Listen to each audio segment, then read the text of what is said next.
आइए हम आपको ये दिखाते हैं। तो ये देखिए, ये कितने क्रिस्पी बने हैं। नमस्कार, किचन लवर टीवी चैनल में आप सबका स्वागत है। आज हम बना रहे हैं सतपुरे। तो सतपुरे बनाने के लिए जो चीज़ों की आवश्यकता है, ये 1 कप मैंने मैदा लिया है, आधा कप गेहूं का आटा है, ये पिसी हुई चीनी 1 टेबलस्पून है, 4 टेबलस्पून मैंने तेल लिया है। तो आइए हम शुरू कर लेते हैं। तो सबसे पहले मैदे को हम छान लेंगे। ये गेहूं के आटे को भी हम छान लेंगे। अब ये पीसी हुई चीनी जो हमने रखी है वो इस आटे में हम डाल देंगे। अगर आपके पास पीसी हुई चीनी ना हो तो आप 1.5 चम्मच शक्कर पानी में घोल के आप इसमें डाल सकते हो। इसमें आधा कप ही पानी का लगेगा। आप पहले से ही पानी में आप डाल के भी आप रख सकते हो। तो बस इस आटे को हम धीरे धीरे मलेंगे और पूरी के आटे से ज़्यादा थोड़ा सख्त आटा हमने गूंदना है। तो फ्रेंड्स, हलवाइयों के जैसे काम करेंगे तो थोड़ी सी मेहनत तो करनी पड़ेगी ना, क्योंकि पता है ना आपको, मेहनत का फल हमेशा मीठा रहता है। और हम बना भी तो मीठा ही रहे हैं, तो क्यों ना हम प्यार से बनाएं। आपसे बातें करते करते हमारा आटा भी गूंद गया और ये देखिए आधा कप पानी का ही लगा है। तो इस आटे को हम थोड़ा सा और मल के इसे आधे घंटे के लिए रेस्ट करने को रख देंगे। बस हो गया हमारा आटा गूंदने का काम। अब इसे हम ढक्कन लगा के इसे छोड़ देंगे। इस आटे को आप जितना मलोगे उतना ही आपके सतपुरे बहुत ही अच्छे और क्रिस्पी बनेंगे। इसे दिवाली में भी बनाते हैं और बच्चों के टिफ़िन में भी आप देते हैं, और ये ट्रैवलिंग के लिए भी बहुत अच्छा है। ये कम से कम 15-20 दिन तक ख़राब नहीं होती। बस इसे एयर टाइट डब्बे में बंद करके रखना है। तो ये गूंदना ख़त्म हो गया है। अब इसे पोर्शंस में हमें डिवाइड कर लेंगे। इसे हम 7 पोर्शन में डिवाइड कर रहे हैं। ये हो गया है। अपने हथेली पे थोड़ा सा तेल डालेंगे और इसे अच्छी तरह से मल के एक लोई बना देंगे, बस इस तरह से। तो ये एक लोई हमने ली है, आटे में डुबाई है। ये सूखे आटे में आप डुबा के इस तरह से आप बेलते जाइए। आप जितना बड़ा बना सकते हो उतना बड़ा बना दीजिए, और जितना भी पतला हो सके उतना आप इसे पतला बनाइए। आप 2-3 बार इसे सूखे आटे से छिड़काकर इसे जितना पतला हो सके उतना आप पतला ही बनाइए। तो ये हमारा बन गया है। देखिए, हम आपको वीडियो को जूम करके अब दिखा रहे हैं। एकदम परफेक्ट बना है ये। एक में मैं ये ऑरेंज कलर डाल रही हूँ। ये ऑप्शनल है, अगर आपको पसंद आया तो आप डालिए, अगर आपको ना पसंद आए तो आप इसको स्किप भी कर सकते हो। मैंने सिर्फ आटे को कलर चेंज करने के लिए ये कलर डाला है। तो ये हमारी लोई का कलर ऑरेंज हो गया है। अब इसी तरह से ये ग्रीन कलर की भी हम लोई बना रहे हैं। तो ये भी हमारी लोई बनकर तैयार हो गई है। तो आइए हम इसे बेलना शुरू कर लेते हैं। अब देख सकते हैं इसमें मैंने बहुत सारा आटा डाला है। मैंने इसमें गेहूं का आटा डाला है। आप चाहो तो पूरा मैदा की भी बना सकते हो। ये सिंधियों की खास डिश है जो महालक्ष्मी के टाइम पे बनती है।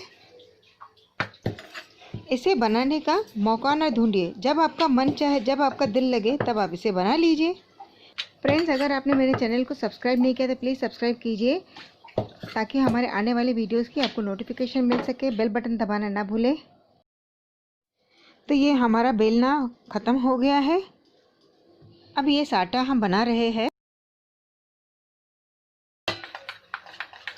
आप चाहो तो इसे घी का भी साटा बना सकते हो।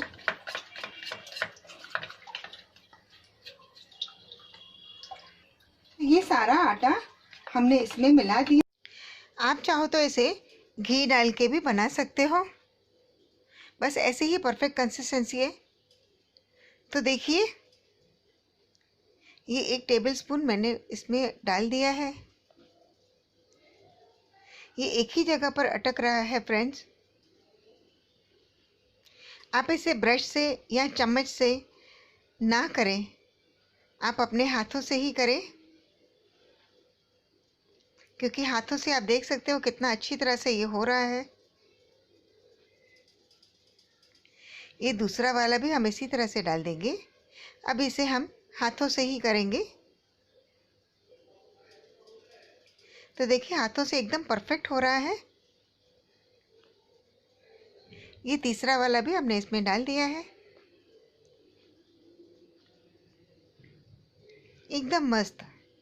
ये जो हमने साटा बनाया है ये आपको दोनों रोटियों के लिए बराबर है। अगर आपको कम लगे तो आप थोड़ा और भी डाल सकते हो। बस इसे हम धीरे धीरे करके इसे रोल करते जाएंगे। इसे अंदर की तरफ से थोड़ा सा टाइट करना है और इसे धीरे धीरे से आगे इस तरह से रोल करते जाइए और इसे हर तरफ से दबाना है। दोनों साइड से भी अच्छी तरह से आप दबा लीजिए और इसे सिर्फ आगे की तरफ लेके जाइए, पीछे मत लेके जाइए। अगर आप पीछे ले जाओगे तो ये दोबारा खुल जाएगा। और ये दोनों साइड्स को हम इस तरह से काट लेंगे। ये मैं 1 इंच का कर रही हूँ, तो 1 इंच का करने से ये पूरी के साइज़ का होता है। आपके ऊपर है आप कितना बड़ा या कितना छोटा करना चाहते हो। तो देखिए इसका कलर कितना अच्छा सा दिख रहा है। बस इसे हल्के हाथों से इसे दबाना है। अगर आपका खुल जाए तो आप इस तरह से बंद कर सकते हो। तो इसके ऊपर हम थोड़ा सा तेल डालेंगे। आप आटे से ना बेलिए, सूखे आटे से आप बेलोगे तो आपका तेल काला हो जाएगा। अगर आप तेल से बेलोगे तो आपका तेल खराब नहीं होगा। तो आइए हम लोइयाँ बेलना शुरू करते हैं। तो देखिए इसे सिर्फ नीचे की तरफ से ही हमें बेलना है, ऊपर नहीं करना है, क्योंकि ऊपर करोगे तो ये परतें खुल सकती हैं। आप देख सकते हो मैं सिर्फ नीचे ही कर रही हूँ, ऊपर की तरफ नहीं बेलना है। तो ये हमारा बन गया है। ये पूरी के साइज़ का बना है। ये दूसरा भी हम आपको दिखा रहे हैं। आप देख सकते हो मैं सिर्फ नीचे की तरफ से ही बेल रही हूँ, ऊपर को बेलन नहीं उठाना है। बस इसी तरह से आपको भी बेलना है।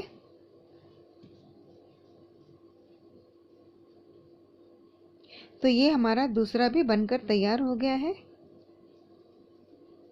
इसका कितना अच्छा सा कलर आया है। तो इसी तरह से हम सारे बेल लेंगे। बस ये सफ़ेद वाली रोटियों को भी इसी तरह से हम साटा लगा के इसे बेल लेंगे। तो ये हो गया है। कढ़ाई में मैंने थोड़ा आटा डाला है। तो देखिए अब धीरे से अगर ऊपर आता है तो ये तेल एकदम परफेक्ट है। और ये हम मीडियम फ्लेम पे ही फ्राई कर रहे हैं। तो एक पूरी हमने डाल दी है इसके अंदर।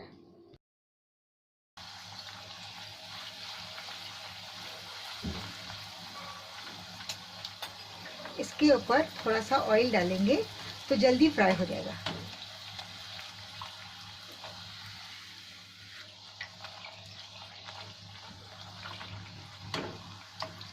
इसे ज़्यादा टाइम नहीं लगता है फ्राई करने में, बस ये आधे मिनट में फ्राई हो जाता है।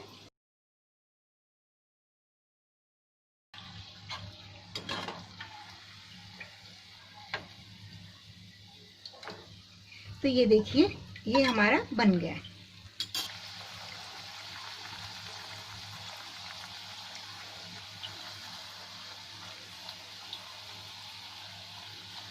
इसके ऊपर ऑयल डालने से ये जल्दी बनता है।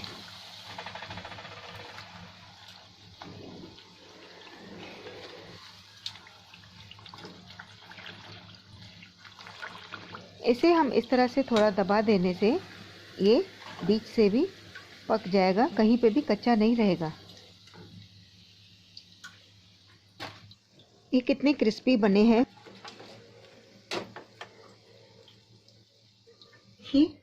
ये भी हमारे बन गए हैं और ये भी बन गए हैं। ये इसमें हम थोड़ी सी कतरन डाल देंगे।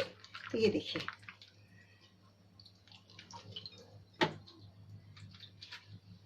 और इसमें ये देखिए इसमें हम थोड़ी सी शक्कर है, इसके ऊपर हम थोड़े से काजू डाल देंगे और इसके ऊपर भी ये थोड़ी सी शक्कर डाल। आइए हम आपको ये दिखाते हैं। तो ये देखिए ये कितने क्रिस्पी बने हैं आप देख सकते हैं। अगर आपको मेरा ये वीडियो अच्छा लगा तो लाइक, शेयर और कमेंट करना ना भूलें और हमारे चैनल को सब्सक्राइब करना ना भूलें। तो फिर मिलेंगे हम आपसे, तब तक के लिए बाय।